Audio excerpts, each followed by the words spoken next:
Mga chika, kapag ikaw ay hihingi ng permiso sa isang tao, isa lang ang nakikita kong dahilan yan, mga chika. It just simply means na pag-aari ka na niya. Di ba, mga chika?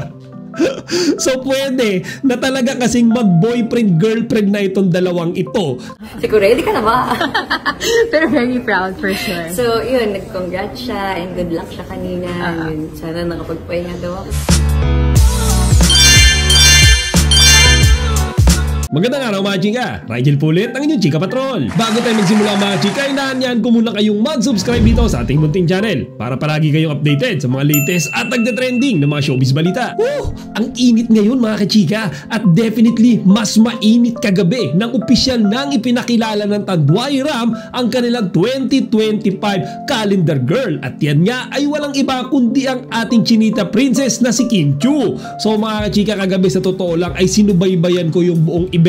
Kumbaga nakita ko si Kimi nung siya ay ini-interview, nung siya ay sumayaw, pati na rin nung siya ay rumampa. So mga chika, marami talaga yung na-excite at nag-aabang dito dahil nga tatlong teaser, di ba? Yung ipinakita sa atin ng Tanduay bago nila officially na i-unveil si Kimi. So mga chika, sa 2025 Tanduay calendar, makikita natin ang 10 hot na mga larawan ni Kimi kung saan siya ay nakasuot ng mga sexy na lingeries. Hindi ko naman siya nakikitang malaswa, no? Kumbaga sexy lang talaga, nandun yung word na hot, nandun yung word na sexy, pero hindi naman siya malaswa. Actually doon sa question and answer portion ng event na yan mga chika, natanong kay Kimi kung ano ba yung naramdaman niya nung official siyang tinawagan ng Tanduay para maging 2025 calendar girl nila. Ayon nga sa kanya ay pinaunlakan niya naman mga chika yung paanyaya sa kanya ng mga ito, and she even felt grateful kasi na-recognize ng Tanduay yung kanyang kaseksihan. Di ba mga chika, piling-pili lang talaga yung mga babae,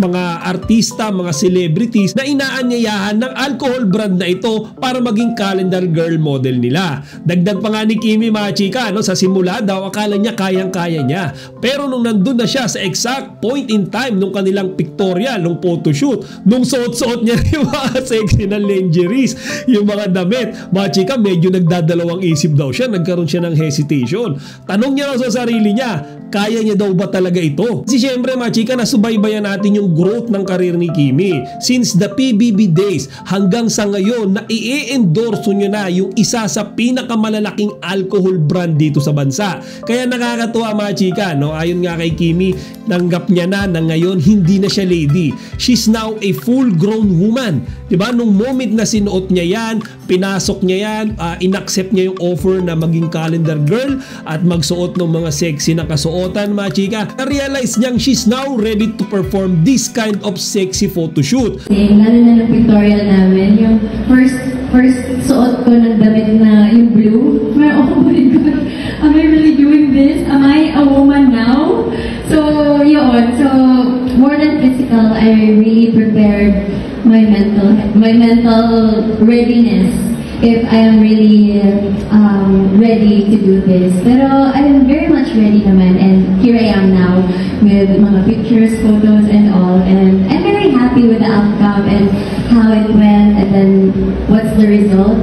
Sobrang worth it. Yeah. Siguro before mga chika, di ba, nakilala natin siya na pa-cute lang, pakikay lang. Pero ngayon, eto na nga, nag-step up siya sa kanyang karir at pinasok niya na rin yung mundo ng pagmumodelo at pagpapaseksi. Actually mga chika, sa totoo, akala ko marami yung magiging against dito. Siguro a few of the fans are hindi nagustuhan nito. Pero mga chika, ang dami rin talagang sumuporta, including me. Kumbaga, bumilib ako Ang akala ko hindi magiging maganda yung result. Pero actually, nung napanood ko, tapos nabasa ko yung comment section doon sa video ng event, ang dami mga chika yung pumuri kay Kimi. Karamihan nga yung ibang mga celebrities pa na mga kasamahan niya sa industriya, kumbaga, kinompliment si Kimi. So mga chika, technically, naging maganda yung outcome. Kumbaga, nung sinocase niya yung kanyang kaseksihan, suot-suot niya yung mga damit na yun, at siya ay pumost sa kalendaryo ng mga kalalakihan. Maraming bumilib sa kanya mga chika, kasi ang lakas nga daw ng loob niya. niya. Actually, mayroon nga akong nakitang pictures and videos actually kasama yung kanyang ate Lakam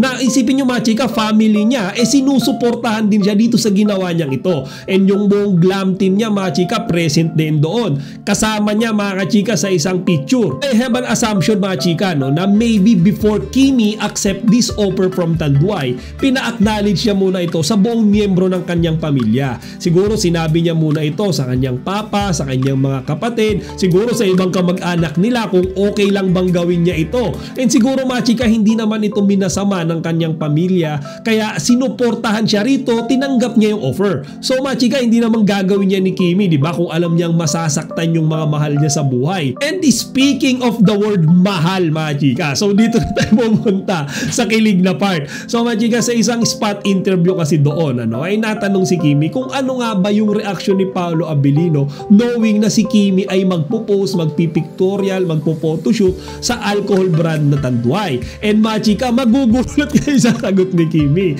May basbas pala siya ni Papi Paolo. Kagabi, magkasama kami sa shooting ng movie namin. And then, sabi niya, ready ka na ba? Siguro, ready ka na ba? Pero very proud for sure. So, yun, nag-congrats siya and good luck siya kanina.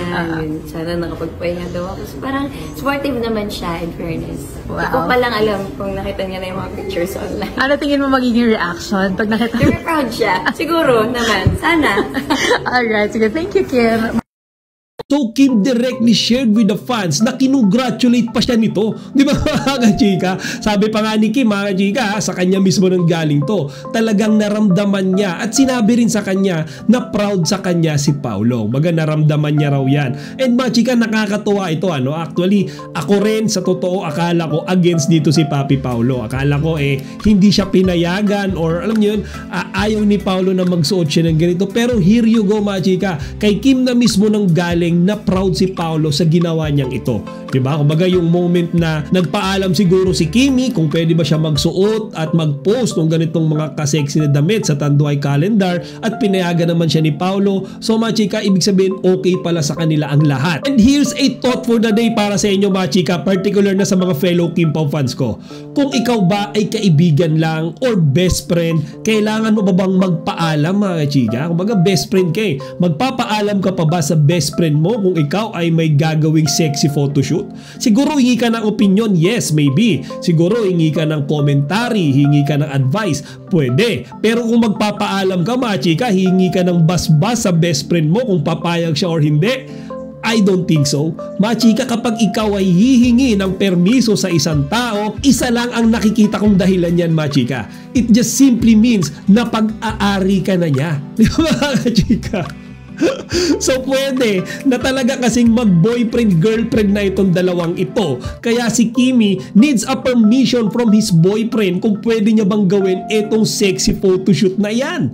Di ba? Ganun lang kasimple yan Kung magkaibigan lang kayo like what they're saying in front of the media, hindi mo na kailangan magpaalam Di ba? I-share mo lang may gagawin kang photoshoot and then that's it. Pero kung alam niyo yun, pumayag naman daw si Paolo, kinongratulate siya and proud naman daw sa kanya. Actually si Kimi nga ay kinakabahan kung ano kaya yung magiging reaction ni Paolo after seeing the photoshoot na sumabog na sa social media. Mga chika, ibig sabihin excited din si Kimi, di ba? Kaya ganun lang yan, ganun lang nga simple yan. Ngayon siguro marami din dito yung kukontra, lalo na yung mga bashers dyan na sabihin, ano ba yan, ang OA naman ang sinasabi nyo, nangingi lang ng permiso boyfriend ka agad. Well, that's the fuck Hindi mo naman kailangan humingi ng permiso sa kaibigan mo lang Kung ikaw ay walang pake sa taong yan, hindi mo na kailangan magpaalam. Gagawin mo na yung gusto mo. Pero si Kimi, mga chika, may basbas siya. Humingi siya ng basbas kay Paolo. Nagpaalam siya. Mukhang pinag-usapan nila mabuti.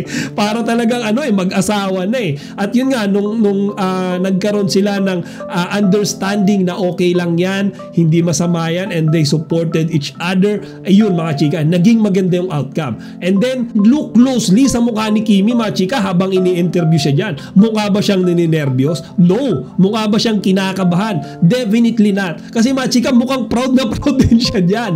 Dahil proud sa kanya si Paolo. Kumbaga, masaya siya dahil napabilib niya si Papi Paolo. Masaya siya dahil kinongratulate siya ni Paolo. Isa lang yan eh. Masaya siya dahil na-appreciate ni Paolo yung ginawa niya. Simply as that. Di ba mga chika? So yun lang muna mga chika, no? Natutuwa lang akong i-share ito sa inyo. Actually yun nga yung ginawa ko, ano? Panapos na usapan yung kay Papi Paolo kasi natuwa ako. Akala ko nung una hindi talaga nagustuhan ni Paolo, pero kabaliktaran pala ang nangyari. Kinongratulate na siya, binasbasan na siya, sinuportahan pa siya, and he even said proud daw sa kanya si Papi Paolo. So yun lang muna mga chika. Kung meron kayong gustong sabihin, please feel free to say it here in the comment section. Chika Patrol signing out.